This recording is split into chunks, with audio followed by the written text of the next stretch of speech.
Simulado 234 de legislação de trânsito para você que nos acompanha aqui no canal, você que está testando seus conhecimentos, você que está estudando para fazer prova na área de trânsito, está no lugar certo, está no sala de trânsito.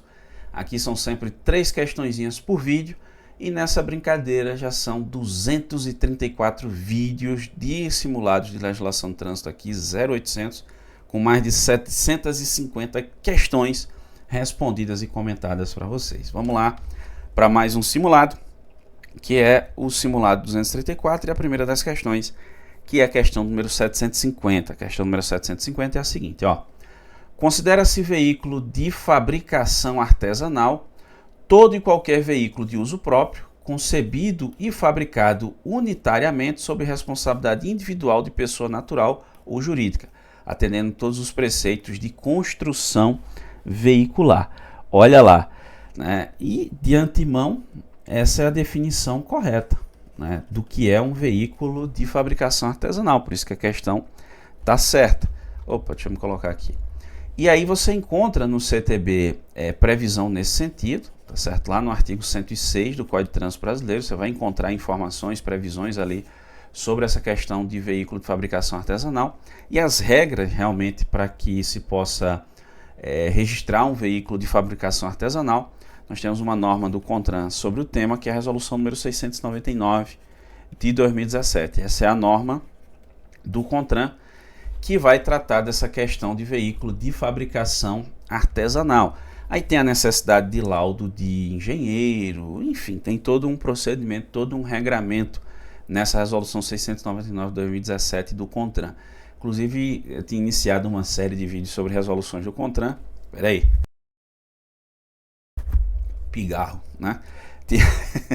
Tinha iniciado uma série de vídeos sobre resoluções do CONTRAN, né? Comecei a gravar acho que uns 20 vídeos falando sobre resoluções e depois a gente acabou parando para fazer a série sobre o manual de fiscalização. Mas a turma já está pedindo aí de novo. Vamos ver se a gente retoma os vídeos sobre as resoluções, então é uma resolução bacana para a gente trabalhar, né? Mas enfim, a primeira das questões desse vídeo é a questão número 750 e a questão está correta, beleza? Vamos lá para a segunda, que é a questão número 751, que é a seguinte, ó.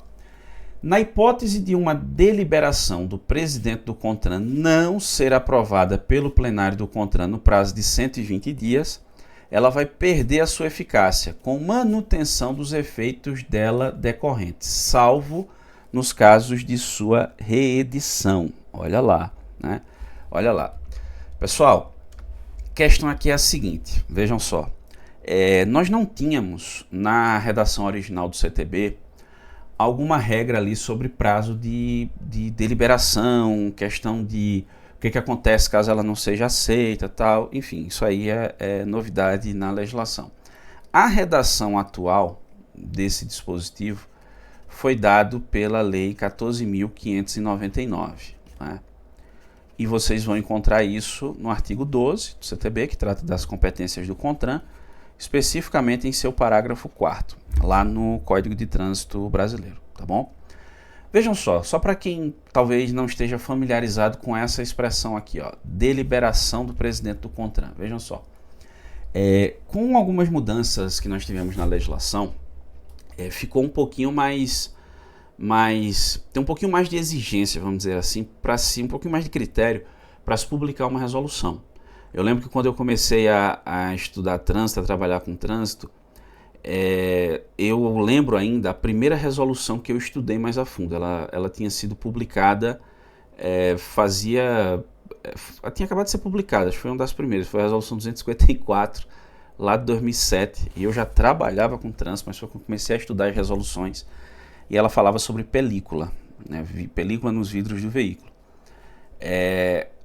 Hoje película é a resolução 960, né, 2022 essa resolução foi revogada, né, eu comecei a trabalhar em 2006, né, com trânsito. E aí o que acontece, pessoal?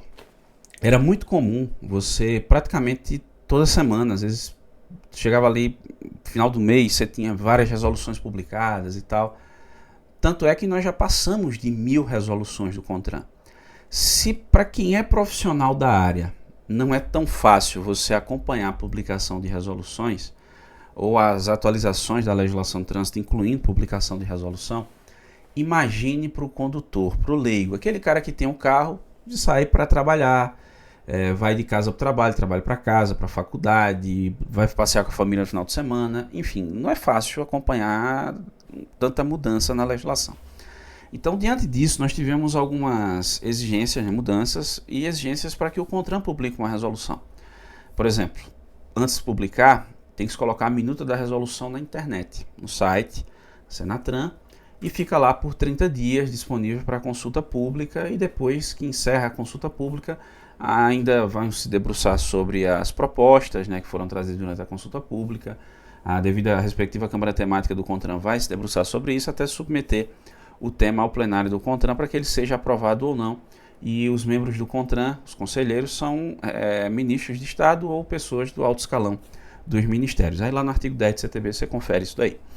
E aí, veja que tem um rigor um pouco maior para se publicar uma resolução, e não só aquela coisa de chega, joga a resolução e tchau, acabou, né? Mas em alguns casos é preciso ter uma certa flexibilização, né? Então é possível que o presidente do CONTRAN delibere. O que é isso? Olha, guardadas as devidas proporções, uma deliberação ela lembra um tanto as medidas provisórias editadas pelo presidente da República. Nos casos em que houver relevância e urgência e o tema não puder esperar passar por todo o processo legislativo no Congresso Nacional, o presidente da República vai lá e edita uma medida provisória, que tem validade de 60 dias, pode ser prorrogado mais 60, e depois disso ela precisa ser convertida em lei, senão ela perde a sua eficácia, validade jurídica, e os efeitos dela decorrentes precisam ser regulados por meio de um decreto da mesa diretora do Congresso Nacional. Então, guardadas as devidas proporções, a deliberação também. Ela pode, quando tiver relevância e urgência num tema, ela pode ser publicada pelo presidente do CONTRAN, mas tem validade de 120 dias, ela vale assim como vale uma resolução, mas nesse período ela precisa ser referendada pelo plenário do CONTRAN. Então tem que ter uma resolução que referende aquilo ali. Do contrário, ela perde os efeitos e a validade jurídica, mas ela não está mais produzindo efeito, mas aquilo que ela produziu durante a sua vigência continua sendo válido. E não cabe reedição daquela medida provisória. Ele vai dizer aqui, ó, salvo no caso de sua reedição. Só que não cabe reedição. Esse é o detalhe que vai deixar a questão errada. Então, no caso aí de uma deliberação que tenha sido publicada, ela vai ter aquela validade de 120 dias, precisa ser referendada por uma resolução do CONTRAN, e se não for referendada, tchau, perde a validade. Mas os efeitos que ela produziu durante os 120 dias que ela teve em vigor, esses efeitos eles permanecem ali, são considerados válidos, tá certo? Ela não vai mais produzir efeito a partir daquilo ali, mas o que ela produziu continua válido. Então, essa questão de, não sei em caso de reedição, não se reedita a deliberação. Esse é o detalhe aí que deixa a questão errada, beleza? E vamos lá para a terceira e última questão desse vídeo, que é a questão número 752, que diz o seguinte, ó. O condutor manterá acesas à noite as luzes de posição quando o veículo estiver parado para fins de embarque ou desembarque passageiro ou carga e descarga de mercadorias. Essa questão está correta. A questão está correta. É uma regra de circulação que a gente encontra aqui, ó, no artigo 40, né, que trata do uso de luzes nos veículos, em seu inciso 7. Aqui a gente encontra essa regra de circulação. Tá certo? Quando for à noite, né, o veículo estiver parado porque está embarcando, desembarcando passageiros ou fazendo carga e descarga de mercadoria, tem que manter acesa as luzes de posição. O pessoal também chama popularmente de lateral. Liga as luzes laterais do veículo, são as chamadas luzes de posição. E se por acaso um veículo estiver parado, fazendo embarque, desembarque passageiro, carga e descarga de mercadoria e não tiver com a luz de posição acesa, aí é caneta, né? Essa infração está prevista aqui no artigo 249 do CTB, é incomum, né, de você ver isso, mas tem um tipo infracional para isso aqui. É uma infração de natureza média. São 4 pontos no prontuário do infrator e uma multa de R$ 130,16 pelo descumprimento dessa regra de circulação. Beleza? Acertou quantas? Ficou com dúvida? Concorda com algo cardial? Fica à vontade. Ó. Vai deixando aí nos comentários. Você que nos acompanha aqui no canal já sabe. Deixou sua dúvida. A gente tenta até ajudar de alguma forma. Beleza? Eu agradeço muitíssimo a você que me acompanha até aqui. Um grande abraço. Até a próxima.